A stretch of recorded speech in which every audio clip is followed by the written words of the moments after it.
Hello mga mamshis. Naisipan kong mag-uling na lang kasi nga mahal yung gasol. 1.7. Tapos balbakwa pa yung lulutuin ko. Paano na lang yan? Baka maubos agad yung gasol ko. So, meron naman kaming nakitang mga kahoy dyan sa tabi. So, ginawa ko siyang uling na lang kasi mahal din yung uling, tag 25 pesos. So ito na.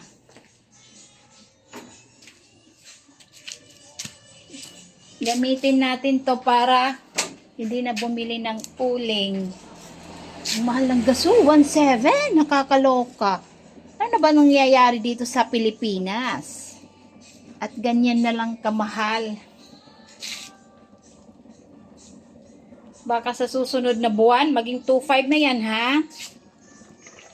300 na lang at magiging 2,000 na siya. Puro na lang tayo ngayong uling.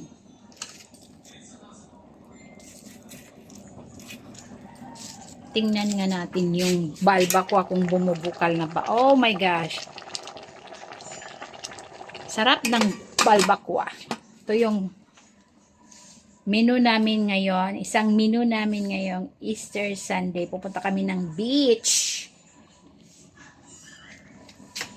Ay, nako.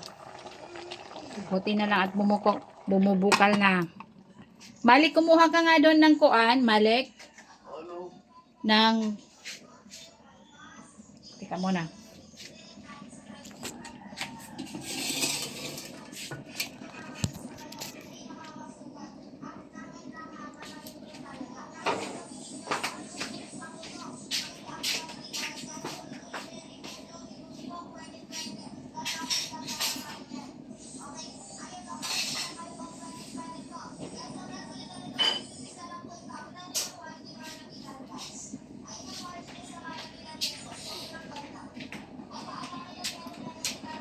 Ay, nako.